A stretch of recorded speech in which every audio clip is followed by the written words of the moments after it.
Soulful Valley Podcast is proudly sponsored by Evolution Sound Radio, where positive vibes meet soulful music, inspiring conversations, and conscious living. Whether you're seeking uplifting music, mindfulness, spiritual inspiration, or incredible podcasts just like this one, Evolution Sound Radio is broadcasting around the world 24 hours a day. Simply visit www.evolutionsoundradio.com. Click listen live or search for Evolution Sound Radio on your favorite internet radio app. Evolution Sound Radio, your soundtrack for inspiration, connection, and awakening. Welcome to the Soulful Valley Podcast, the sanctuary for soul-led entrepreneurs, creatives, and changemakers ready to rise. I'm your host, Carey, best-selling author, book collaboration mentor, publisher, and energy alchemist, here to help you tune into your truth, amplify your voice, and align with the frequency of miracles. Each week, we dive into soulful conversations, transformational journeys, and the energies that shape our lives and businesses. It's time to evolve on purpose, because the world needs your light, your words, your legacy. Let's begin.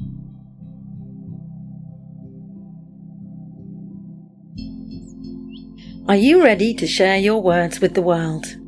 Applications are now open for 3 new books for our international best-selling Soulful Poems book series. We're looking for poets for Soulful Poems 6, Wisdom of the Soul, Soulful Poems 7, Messages from Spirit, and Soulful Poems 8, Manifesting Miracles, The Poetic Way. We're also looking for the final authors for our next transformational collaboration, Evolving on Purpose Volume 3, Angels, Spirit Guides, and the Frequency of Miracles. This book is almost complete, so that doorway is closing soon. Inside Soulful Valley, we don't just publish books, we amplify voices, build ripple effects, and create spaces where intuitive writers, poets, and visionaries are seen and heard worldwide. If your soul is calling you forwards, come and explore the current opportunities. You'll find the links in the show notes. And before you go, have you watched Zero Limits on Amazon Prime yet? If you have, we would love your thoughts. A short review on our IMDb or Amazon makes a powerful difference, and if you read any of our books, leaving a review on Amazon helps more readers discover these voices and keeps the ripple expanding. Your words matter, your support matters, and perhaps your next chapter is waiting.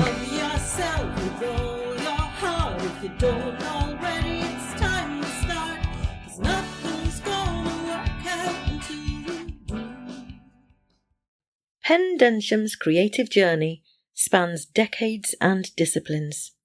His lifelong love of image making was sparked early thanks to his father, a cameraman who produced short films for British theatres. By age 4, Pen was already appearing in his father's productions, even riding a live alligator in one. Pen's love of nature comes from growing up in England's wild New Forest. After moving to Canada, the first drama that he wrote and directed was described as the best film of any length shown on television in Canada. Densham was shepherded to Hollywood by Norman Jewison, where he has directed 4 theatrical features, and with his company, Trilogy Entertainment Group, he has been a producer on multiple other features, from Backdraft to Harriet.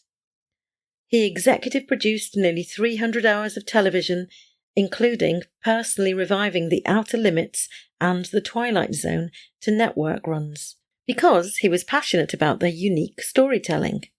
A constant creative explorer, he has dedicated himself to breaking new ground and his impressionist nature images. Pen also tries to inspire other artists with his books on screenwriting and creativity. You can find out more about Pen at his website on pendenshamphotography.com. The link will be in the show notes. Hello, and welcome to the Soulful Valley Podcast, Pen. Thank you. Nice to be with you, Katie.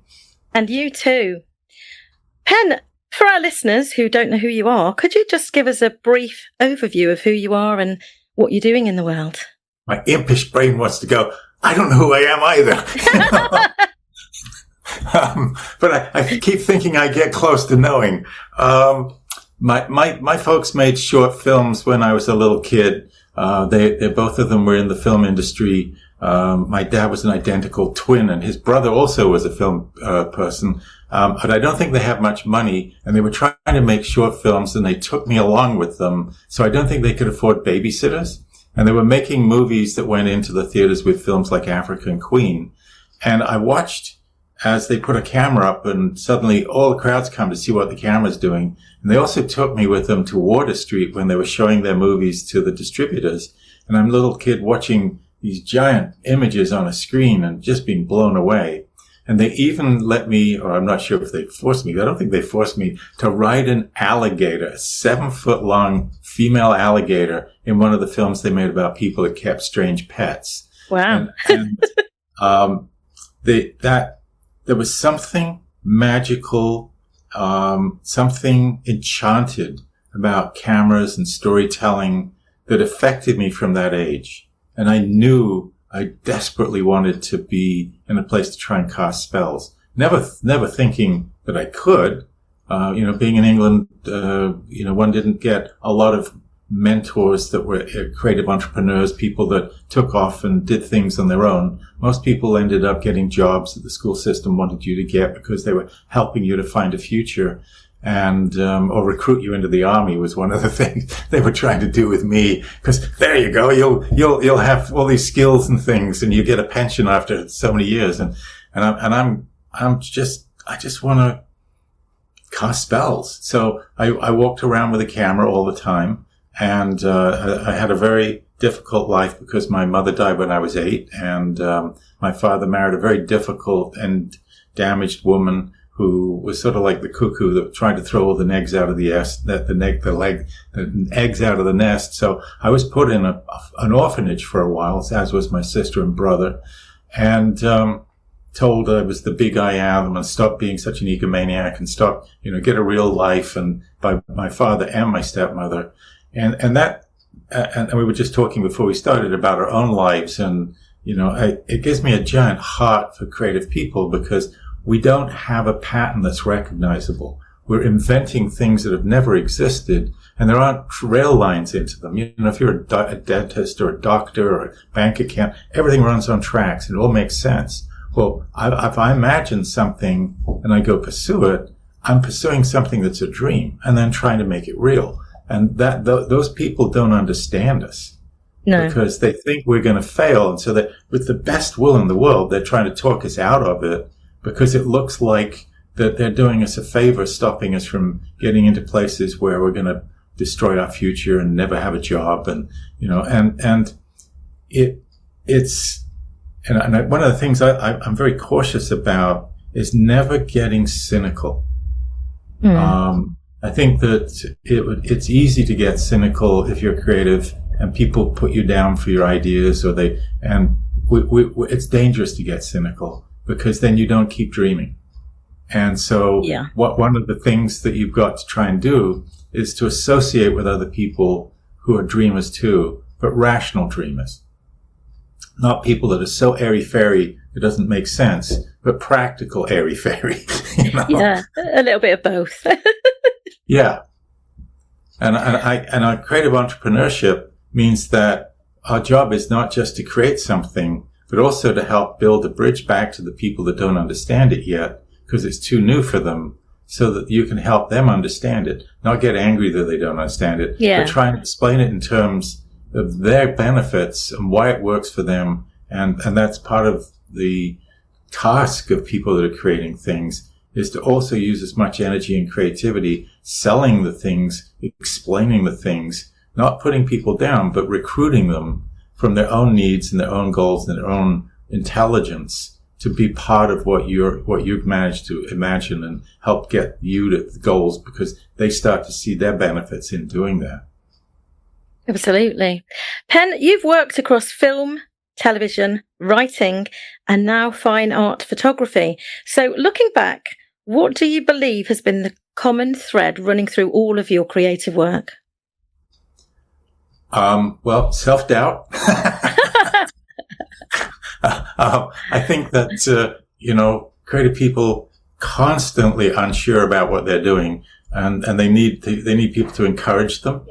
So 2 or 3 times in my life, like my school teacher, my English school teacher, gave me the lead in the school play, gave me two slots in the school magazine for articles I'd written, and I won the school photography prize. And that while I was living in a home life which was, very destructive, and my stepmother was taking drugs and drinking alcohol and screaming at people and, trying to kill my brother by starving him to death, which is true.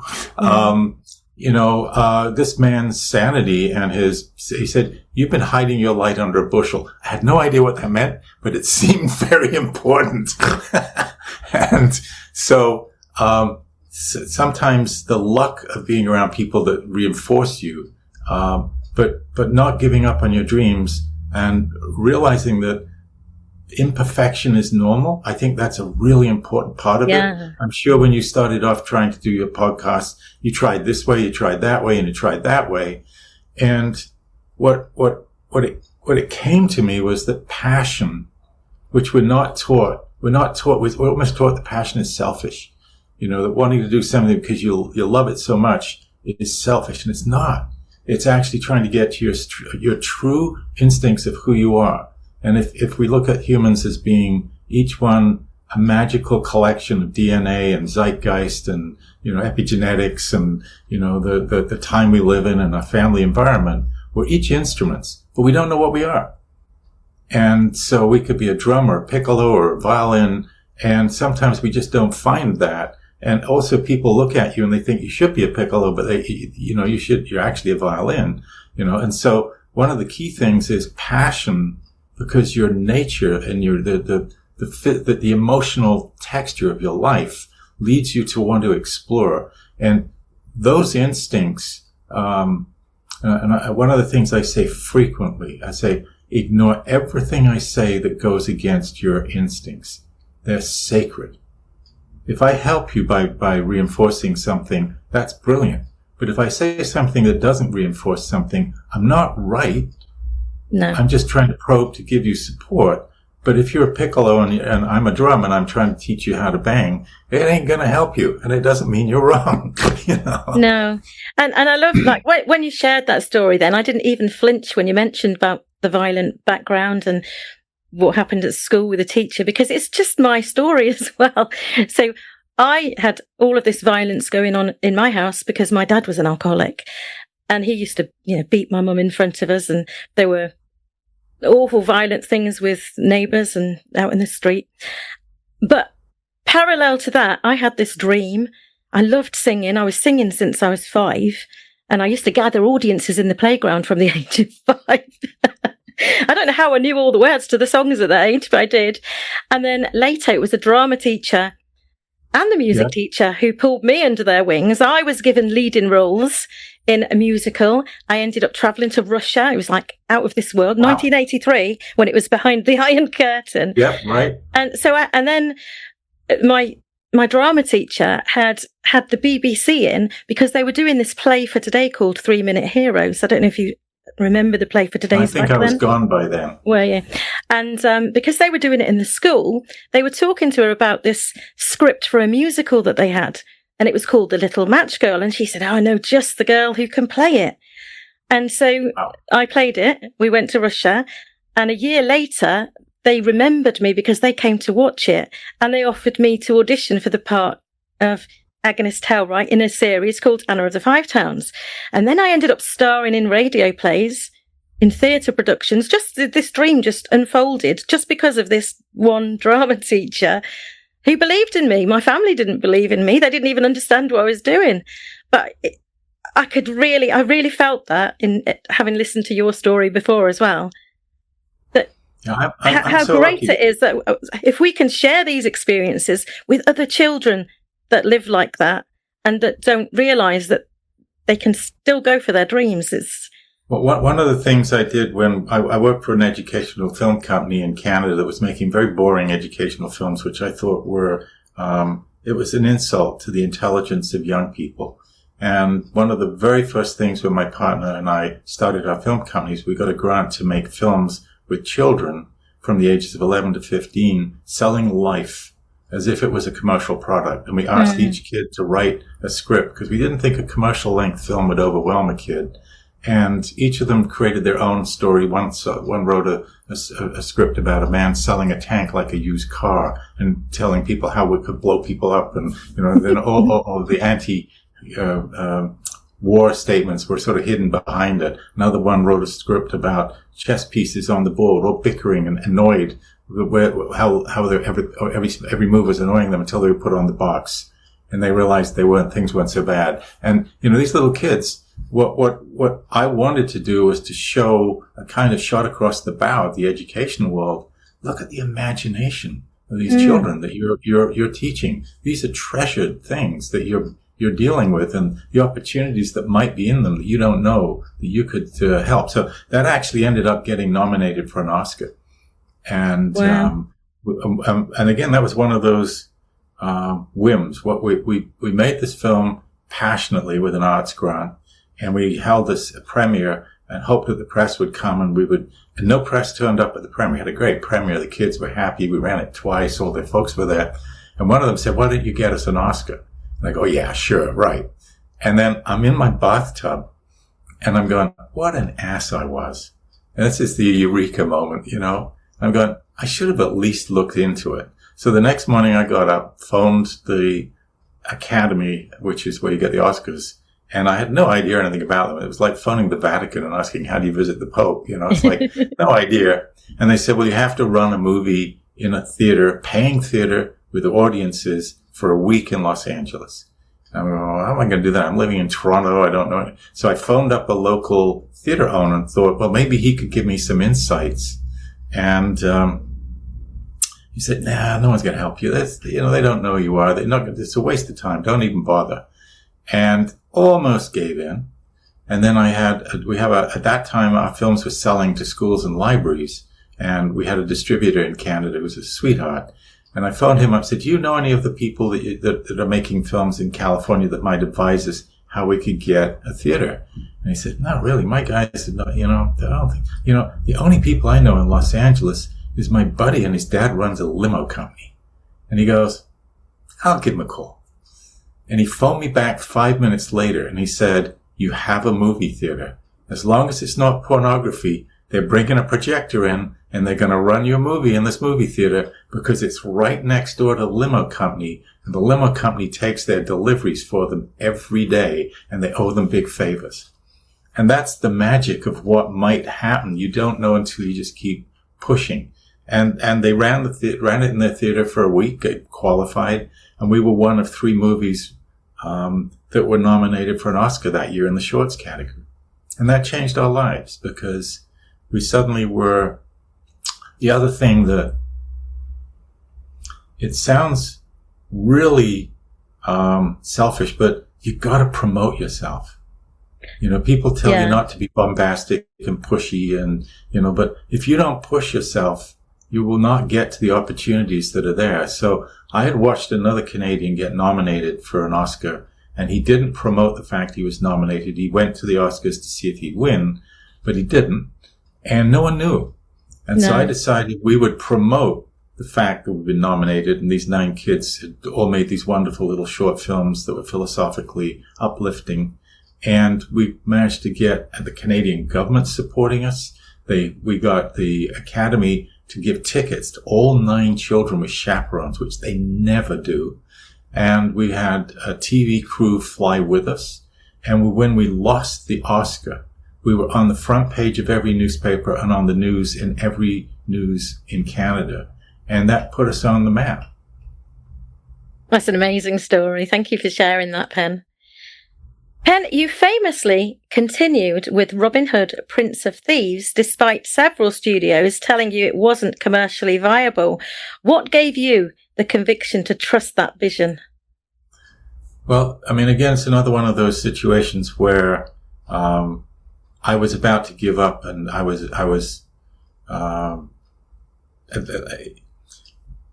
one of the wonders of my life was that my wife and I had a child together, and it was an emergency cesarean, and my son was born, and I looked at the world that we were making movies and the world that my son was going to grow up in. And I'd worked with Sylvester Stallone and I watched Schwarzenegger making movies like Commando, where mowing down human beings was considered to be success. And, putting your foot on a corpse with a smoking gun and you're a big hero. And I'm looking how much love and energy it takes to raise a child. And I'm perplexed because, philosophically, everything we did was about underdogs and uplift and trying to find ways of making life better for people. And I had this perspective that what if I made something that used the Robin Hood form, which as a form I loved, and I loved the Errol Flynn movie, and made a story about an underdog, a guy who was a spoiled brat, a real obnoxious Baron's son, who burned Maid Marian's hair when he was a kid, who chased away his own half-brother who was, a bastard child, and who, when his dad said, stay here, don't go, try and force other men to your religion, took off anyway, because it was an adventure. And when his dad dies, he ends up feeling so angry at himself that he's trying to use other people to get revenge, as opposed to doing something useful. And the other thing that I had was this epiphany of putting an Arab, a Muslim, side by side with a Christian in a story, because I'm so tired of seeing people denigrating so much of humanity and calling them all terrorists. And, when the Arab history was that they were probably more civilized than the English back in the time when Robin Hood was around. Yeah, definitely. And so, I wanted, and my goal was to write a story where Robin learns the error of his ways, where he sees that he's really, an obnoxious guy and learns to let go of that and learns to be willing to die for the future of his peasants' children. And I thought, steal from the rich, give to the poor, but that was a bigger metaphor, which is putting yourself on the line for others, which is altruistic heroism. So I pitched that story at 3 studios, and they all said, yeah, that's a nice story, but no one wants men with swords. They want people with guns. Forget it. And our assistant, who was typing up letters for us and things, said, I think it's a fabulous story. If you want to start writing it, I'll do my best to support you. And because of that person saying that, he literally blew on the embers of my idea and gave me enough wind behind my sails to start trying to write it. I started writing it on spec, which means you don't get paid. And when we're creating things, we frequently don't know the value of what we're creating. Our brain can't register critically at the same time as it registers creatively. And one of the great things as I've learned is how to let go and create what I call dangerously, which is to let go of all the rules, to let go of the things that you think you're supposed to do in order to fit the formulas, because those movies or those stories or those things are boring because everybody's already seen them. And when I say write dangerously or create dangerously, it means go to the end of your ability to tolerate being different. And what you're also discovering is your voice. You're discovering things you didn't know were in you until you push to reveal them, because no teaching, ever got you there. So, when I wrote my Robin Hood script and then gave it to my partner John to tweak and do things on it, we thought I was just fulfilling a need not to fail at writing an idea, because I've been talked out of writing other things by my partners, which didn't seem to be commercial. And we got to a point where it was Christmas, and suddenly there's another Robin Hood. It's going to be made by the guy that did Die Hard, and the studio at Fox is already going to make it.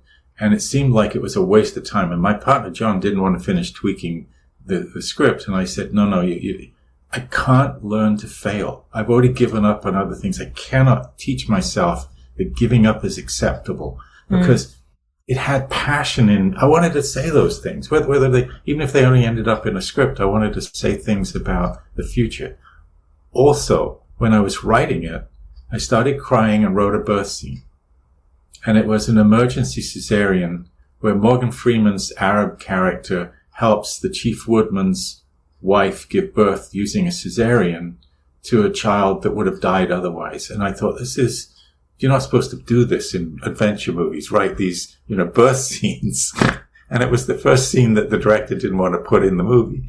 And And yet I felt that it was a magical thing, because here I was putting the child on the screen that Robin Hood's willing to fight for and die for, so he has a future. And so we ended up that suddenly our script was finished, and we put it in the market, and we had 3 studios bidding on it. And so we gone from no one wanting it, and then suddenly there's 2 more Robin Hoods, and we're going, what the heck? And it became like a horse race. And a lady, and this is where these things are lucky, a lady who had been Kevin Costner's agent read the script and absolutely loved it. And she had lost Kevin Costner to CAA. She no longer represented him. She gave him the script anyway. Oh, wow. And said, you should do this. And this was right after Dances with Wolves. And he read it and liked it. And it was a matter of finding the right calibration, the right director for it. And we ended up making the movie in a horse race and managed to beat the other Robin Hoods out. Now, all along that way, there was all kinds of wonderful support and also lots of doubt. Lots of people saying, well, this is a waste of time. Mm-hmm. Luckily, the company that we sold the script to was run by a very eccentric, I call him a mogul, because he was sort of like putting his own money up to try and help get the movie made. And he was willing to fly my partner, John, to England to start getting studios, to start hiring crews, even though we didn't close the deal on Kevin Costner yet, which was very courageous. That's a huge level of trust and faith. Yeah. And, you know, you keep reading about people that do these things, that take on impossible odds and try and challenge themselves. And it's not comfortable. No. You know, sometimes, and I say that the passion has to equal the pain of the progress. In other words, if you really yearn to tell this story, you really yearn to create this thing or create a new, company that does things that service people in a way that you passionately believe in it, that is vital, because that passion, and better, even if it's charitable, if it's altruistic, immunizes you from stress. It makes you go out and do things that you would never do on a normal thing that if you write a script and it's just a simulacrum of people say horror movies sell, so I'm going to write a horror movie. You don't love them. I mean, horror movies have their own oeuvre, they have their own taste, and they have their own strange dark noir thoughts in them. But if you write one and you don't like it, it's a nothing script. Whereas if you write something, and I wrote a script called Mull Flanders, which was because I'd had a daughter, I think, and it was about a flawed woman revealing her story to her child that she'd been separated from, and realizing that the child will love her anyway with all the flaws and mistakes she made in her life. And that was the purpose of the story, was to say women can be fragile and make mistakes, but still worthy of unstoppable love. And again, I wrote that on spec, but I didn't even tell my partners I was writing it. But I wrote it in secret, because I didn't want them trying to talk me out of it. What are you doing writing a woman story? What are you, silly thing? You don't do it. Then no one's ever going to buy that, And only my assistant gave me support. She had written a thesis on sheroes when she was at college. And she and I came up with the last lines of a movie, which was, what say you, child, now that you've heard your mother's story? And the reason I came up with that was I'd heard an orphans and foundlings home being discussed on public radio in America that was in England, that had turned into a museum and supposedly had letters that women had left with the babies they abandoned on the doorstep. And I wondered what a woman would say to a child she might never see again. And this ending was, what say you, child, now you've heard your mother's story? And a little waif who's 5 years old, wearing rags, who's been brought out of an orphanage to stand in front of this very wealthy-looking woman, says, you could throw me out without a crust to eat, or if I deny that woman is worthy of my love. And then the woman says, prepare yourself, child, for I am that woman, I am your mother. And I was in tears, and I knew, and that was all I had. But you knew because of how you felt. I had to write that story. Yeah. Yes. Which leads to my next question, really, because this is what I feel it's all about, and we're always talking about this sort of thing on this podcast. Have there been moments in your career where intuition led you somewhere logic couldn't fully justify at the time? And I don't know about you, but most of the things that I've done in the last few years have all been led by my intuition. None of it has been logical, which is rather bizarre to a lot of people. and you know, and I don't go woo-woo, but I do believe that surrendering to your unconscious resource, you know, we're like this little rowboat on the top of our consciousness, and underneath this entire lifespan of what we've lived, and all the epigenetics and genetics and all those things are in us, and they come out once in a while as muses. And I think storytelling, and I think the way that stories, we're naturally storytellers. We're a creature that was raised in tiny little tribes that needed to tell stories in order to create a solid foundation where people could exchange each other's needs, trading, win-win, so that each of us could get our children into the future. And I believe human beings selected for morality, because immorality would create a diffracted tribe and they wouldn't get to bring their children into the future. So we bred for morality. Now we have our outliers, we have our Hitlers, and we have our, you know, people that are thieves and things, but majority of people want to stop that. And so intuition, I believe, is also tied to these streams of things that are teaching the tribe stories. They're teaching, whether it's, we call them religions, parables, or legends, you know, these things that help pull humanity together so that we do good things. The unfortunate thing is that we can be othered. You know, we can make people look at other people and tell them they're bad, we're good, and that we should then punish them. And that we need to see the humanity in everybody, which is why rather than put a Muslim and a Christian together, we're all the same. We're all trying to get into the future.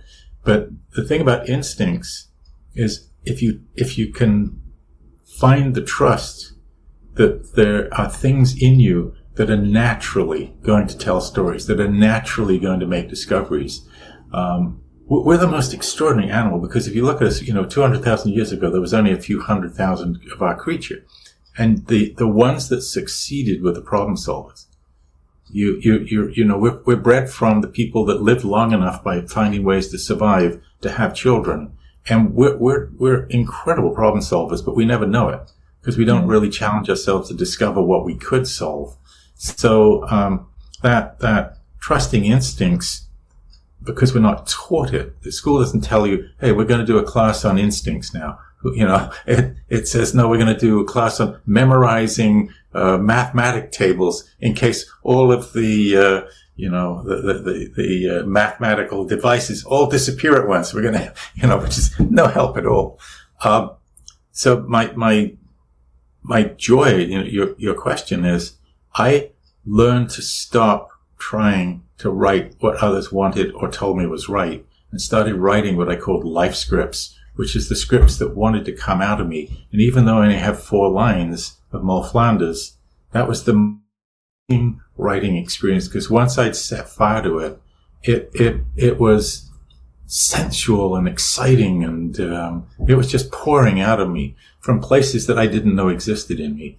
And it's the same with my photography. I did my best because I love photography. I have behind me is all these old cameras, you know, from the Victorian era. And I'm excited by the people that made them, the imaginations of the people that made them, so that people like me could go and create. And I kept trying to get photography right. And I took some really pretty good pictures, but they look like everybody else's pictures. You know, take a sunset, and it looks like a lovely sunset, or a road with a woman with a red umbrella, and you know, it's same. And watching my daughter, and I gave up my photography, although I loved shooting nature, and I loved, and my daughter picked up my cameras, and she started using them, and no one taught her anything. And she's 14, and I'm looking at her photos, and they're all weird because she's focusing in strange places. The compositions, the things she chooses to photograph are odd and different. And I'm looking at them, and they're poetic and mystical because they don't look like anything I've ever seen. And there's music to them in the way that the eye embraces them and dances around them. And I thought, I've been doing things wrong here. And then I got to read a website that I love, which was always a very positive, creative website. And one of the articles was, why are you holding the camera still when you take a photo?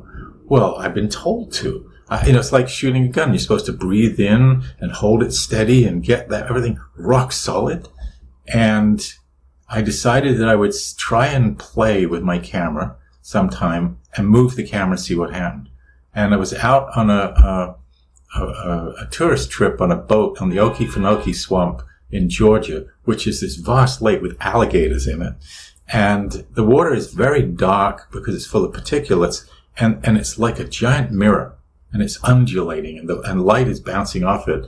And I'm on this little tourist boat that's got a little tiny outboard motor, and I'm right at the very front, and I'm watching the light and the mirroring and the way that it's, and I take my camera, and, making sure no one's watching, and I get this little camera that's got really good photos, but, and it's got the whole back of the camera is the viewfinder, and I lean over the side of the boat, and I do this. And then I look at the result, because you can see it on a digital camera right away. And I'm like, nothing I've ever seen, but it looked cool. Wow. And I'm going, well, this is stupid or it's brilliant. I don't know what it is. And that was about 16 or 17 years ago. And I just started letting go and forcing myself to move the camera, to take long exposures, to blow out highlights so that I'm trying to take pictures I've never seen before. And that feels stupid. And there's this little nagging voice in your head all the time trying to help you. Don't waste your time doing that. People are going to laugh at you for doing that because it's designed in to be a thing to prevent us from walking into caves and getting eaten by bears. It's like, and if you listen to it, you'll not try and create. So you have to shut that up for a while. And I've heard of people actually talking to it and say, hey, give us a break. Go take a break. Leave me alone. And apparently it will. I've also heard of people trying to make it talk like Donald Duck, so you laughed when you heard it. Yeah. Anyway. So I'm out there letting go of everything I've ever learned about photography, but still having the whole understanding of photography because I know it extremely well. But suddenly I'm shooting waves, which I love. I grew up around the Solent. My license plate number here is Solent. So, cause it's easy to remember, but it also, it celebrates that thing of living in the New Forest. And what I'm, by experimenting and shooting and zooming while I'm photographing. And then what I learned was look at the photos you take, even though you don't know what they are. And I started to realize that I'm creating images that I've never seen before, and I have to allow them to actually be discovered by my brain, that they're aesthetic. And one of the big steps, Katie, was realizing that stop doing photography and start doing art. Start thinking Jackson Pollock. Start thinking Monet, Turner. Start thinking Van Gogh. All of those people changed the way that their art was. And people didn't understand it, but they had their own journey to take people to a new place where the art could go. And I'm not saying I'm like that. I'm saying I admire those people. And what I realized was that if you let go of what photography is supposed to be and start to realize that it can be abstract art, it can be Jackson Pollock-like art, it can be, any and Monet-like art where there's just colors and shapes and forms that are joyous. And so I've slowly over the years started creating a kind of a personal language and learning that I just got to keep being open and making mistakes and letting things, because when we photograph, the secret of photography is take 100 pictures, find one good one, and look good, and that's what all the good photographers do. They don't just do one photograph and get it right. So keep taking images until you find the ones, and the bizarre and wonderful thing is when you find one and it feels right, I choke up. I literally get emotional, and I realize that one's magic. There's so much in that. This is so relative to the rest of creativity as well, isn't it? Writing, poetry. I write poetry. And I don't write poetry in the way that you're supposed to sit and write poetry. It literally flows through me in an instant. I have to go and grab a pen. So it's like a stream of consciousness that comes in. And I ended up creating a solo poetry book with them all. And when I look back at them, it was me healing out loud through poetry. But I didn't plan it. I didn't sit down and consciously write it. I just let it flow. I shared it everywhere on social media when it came through, because it always felt like there were messages in there for other people as well. Yes. Instead of letting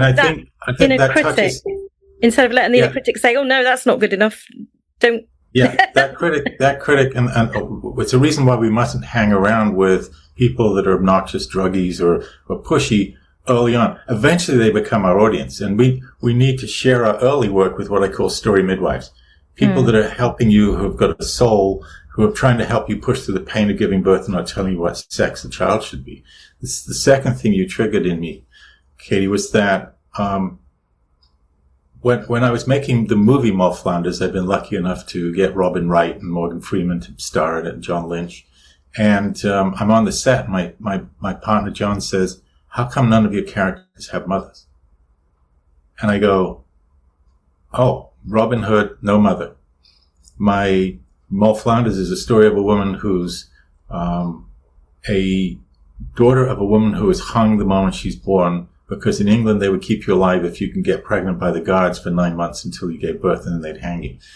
And she loses her own daughter, and she's reconciled at the end. And almost all my stories were people with no mothers. And when I let go, I wasn't actually sensorily aware that I was working through my own life process with these stories. And I believe stories can be healing, and each of us can be a different perspective of what life can be. And I'd had the privilege of working with Marshall McLuhan, who was a giant of guru of communications in the 60s and 70s. And he said, watch an audience watching a movie, and you'll see in the dark, they're in a trance, and they're moving their features microscopically with the expressions on the characters' faces. And apparently a baby mimics the mouth movements of the people around it from the time it's born. And we have these things called mirror neurons, which fire off when we watch someone do an athletic, when we're watching the FIFA games and we're seeing people kick. We're out there in our head having the same muscle movements in our head, but we're not actually doing it.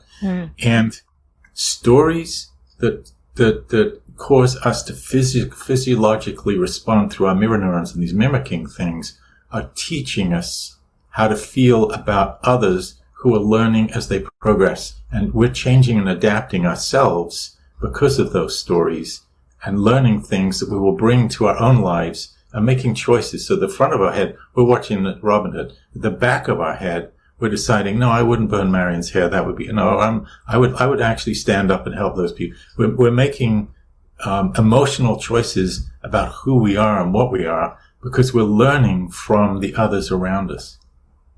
I love that. And I loved when you shared about the baby, because I've just had a new grandchild about 8 weeks Congrats. ago. Yeah. And this one, I got to be in the labour room. I got to be the person to take the first photographs. And I've had quite a close relationship with her because she's had colic. So I've been there to help. Oh, boy. Yeah. Wow. I've been there to help my daughter a lot, to get my daughter to go back to bed and get some sleep. But I've had so much interaction with her. It feels so different to my own 3 children as well. And what I'm totally recognising is the way we mirror each other constantly. Yes. And I was thinking about this yesterday, how powerful it is when you start really looking at babies. We can learn a lot from babies if we're not too busy being stressed about them. One of the, I'm getting some sleep. One of the gorgeous things I discovered was that if you show a 5-month-old a little sort of like parable, you get some puppets, and you get it to watch a puppet helping another puppet go up a hill, and then you show it another puppet that's trying to push it down the hill. The kid wants to play with the helper puppet.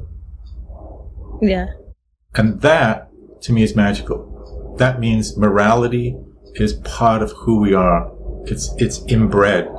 And when we watch shows like Law and Order or something, what we're really watching is there's somebody who gets out of line and they tear the fabric of society, and all the worker bees come in, stop them from doing it, try and find a way of dealing with that person so that they put them in prison, or they try and re-educate them, and they sew up society to make it so whole again.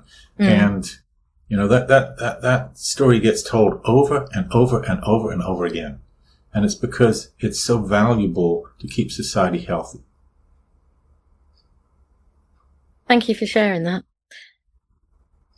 When someone experiences your photography pen, what do you hope they walk away feeling? That's a great question. To begin with, I was constantly wanting to explain how I made the images because I was sort of distancing myself from it. When I shook the camera, the trees looked like they're exploding with joy. And so I wanted to explain, I did this with a longer shutter speed, And then I realized, no, stop this. Stop trying to justify it. Let go and realize that what I really want is to cast a spell for the viewer. And I go right back to when I was a little child. I really want that if it's possible, someone looks at one of my images and feels things about their lives, about nature, about existence. The fact that we've been on this planet for 4.5 billion years, when I'm photographing waves, we came out of those waves. And if I can help you be in touch with something that's primal, I've done something great. If I make an image of a tree and that tree feels like it's exploding with life, and we realize that trees are the reason we breathe, and what the human brain is a phenomenal thing, but it can't keep all the information we need in order to survive. So we don't see the world we live in because it becomes so familiar that we just dispense with it. So you drive home, you don't see the trees around you because you're driving on autopilot because we can't stay alert all the time. And so I'm hoping that I find something in an image that helps people to re-see the world they live in a way that's valuable to them, in a way that's emotional to their inner journey and their perspectives. And I'm so lucky because I seem to be doing that for a lot of people. And it kind of blows my mind because I go from making images that I never thought were particularly special and being very frustrated to making images now that blow my mind. And I'm going, how the heck did I do that? And it looks so cool. And and I don't want to be arrogant because I have this optimism, which I think you do as well. I have the sense that there's going to be things in my future that are wonderful. I don't know what they are yet. And I want to go push forward to see what else I can discover that I don't know what it will be yet. Yeah. And I feel I'm very lucky. And I don't run away from the fact that I've had depressions and I get stressed but I also trying to give back helps. They say that, charitable acts and, sexual addiction, gambling, alcoholism, all stimulate the same things. And of the choices, I'd rather do charitable acts. Yes. So, yes. And so, what's in us as creatures, this idea that maybe I can make your life a little better, make it more fun, make it more emotionally satisfying, give you reassurance to overcome your own self-doubt, your own imposter syndrome. If I can reinforce people to realize that I had no idea where I would get to be in my life. I fled England at 19 thinking I was a washed up failure. And I'd done a couple of things, photographed the Rolling Stones and sold a few photos, but I was sure I was just a coward and getting out. And then found a culture where young people were making movies and people were sharing their cameras. And suddenly I was observing other young people doing things that 15-year-olds making movies. And I'm going, wow, I'm 19. And suddenly I felt young again. And, that never dreamed I would be in Hollywood, never dreamed I'd write a movie like Robin Hood. And it was the baby steps, and it was never quitting on my soul. And it was being able to cope with the stresses and trying to find ways that, ameliorated stress. Because there was a time in my 20s where I was so freaking stressed. I had, founded a large house, a hippie commune almost, for filmmakers. And I took on all the responsibility of the financing and then rented out rooms to people. My wife to be moved in with me. I quit the job at the company I was at and started the company with my partner. And I'd done all those stresses all at the same time. Wow. And I went into, the stress of the bands around your head and you're feeling panicky. And then I read a book that was, because I tried taking Valium and hated it. I thought, this is worse. I'm now foggy and feeling stressed. It was worse to me. Yeah. And I found this book that just said, these are imaginary bears. The things that you're scared of aren't happening. They're your body trying to reach out and figure out how to protect you. And they say, well, what if that happened? What if this happens? And when you adrenalize to those things, you create this feedback loop.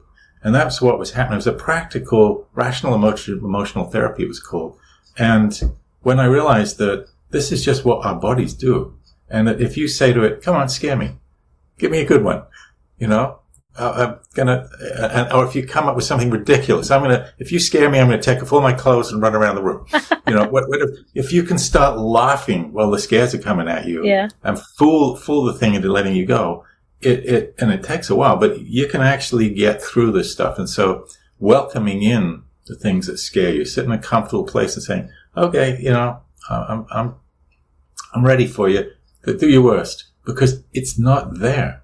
You actually can't get stressed when you're doing something, because the stress only fits into those places where you don't have your brain occupied. Thank you so much for sharing all of that. There's so much that's going to benefit our listeners from this. But if you could leave them with one message about creativity, intuition, and living fully expressed, what would it be? I have more things I've failed at than I've succeeded. I have more scripts that I didn't get made that I'm annoyed at myself for not fighting for.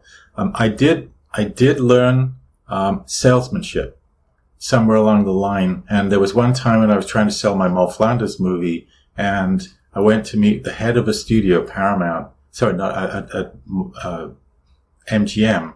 And I was going to beg him to read my script, and he'd already read it. And he said, when Mo started getting drunk, I thought she was such a bitch, no one would like the movie. And I thought, oh, this is never going to work. And then I realized that my job was to listen sincerely, to understand what he's telling me, and then confess to not necessarily accomplishing his goals yet.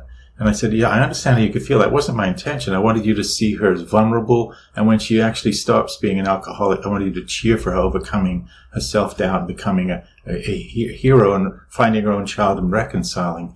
And I realized that if we have the tools to sell our work, if we have the courage to sell things we believe in, and I could only do that because I was so passionate about this movie, because I'm shy. I don't like putting myself on the line. Yeah. But I kept asking this guy, what else don't you like? Because a course on salesmanship had taught me that you have to eliminate the objections in a sincere way. So your buyer knows that you're listening, and find solutions that work for them. And once you've done that, you've built trust with them. You've found what the problems are that stop you from getting to your goals. And if you're lucky, things work out. So I rewrote my script in 3 days, clarifying things that I hadn't cleared up, changing things so that they were more approachable by that particular studio head. And I was in a meeting at MGM, and he walked by the office, and he said, my office after this. And it was like when the principal wanted to cane me. And he said, that's one of the best scripts I've ever read in my life. Now, my partners thought I was nuts giving it back to him after I've been thoroughly rejected. And I'll give you $10 million, and we'll make it with 2 stars. And we ended up making it. So when people say to me, what's your biggest mistake? I say my errors of omission.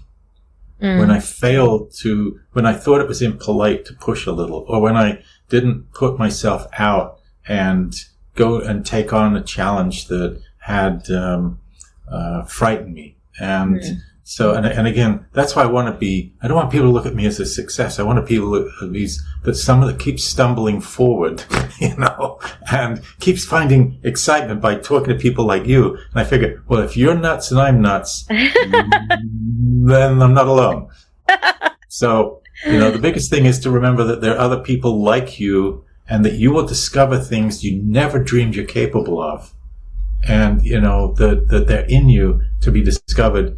And everything you do is creative, even if it doesn't sell right away, or if it isn't lost. It's as long as you're working towards that voice, that instinct, that intuition, you're training it and strengthening its muscles. So have faith in yourself that you can go forward. Don't put deadlines on yourself. We don't know how we work. It's not like you should say, well, by 2 months, if I don't do this, I'm screwed. You don't know. But I've also found that sometimes putting targets on could force me to do things in a very short period of time I didn't know I was capable of it. Yeah. One of the things on my website, I have a website which is pendenshamphotography.com, is there's a section called books. And there's a free book of my photography because I want to share it. But there's also a book I wrote, which is a short book, which is called A Creative Person's Success Manual. And Brilliant. You can download it from there. And I wrote that passionately because my son had sent me an email on a Sunday night saying, and he's a writer, and he had the writer's blues, and we seem to take turns cheering each other up and cheering each other on. And because we understand we're story midwives to each other. And I knew I had to write him a letter. I was on the treadmill and I got to write him a letter by 6:00 that makes being creative normal, makes being creative okay, and makes making mistakes okay. And I started writing that letter and sent it to him, but then I couldn't stop writing for 4 or 5 days, and ended up with this mini book, which I forced my book publishers to give away. I said, this is for out-of-the-box thinkers. Give it away because you're contributing to the community of creativity. And I've been continuing to give it away because I think that the people like us need to support each other. That's so beautiful, Pen. Thank you for sharing that.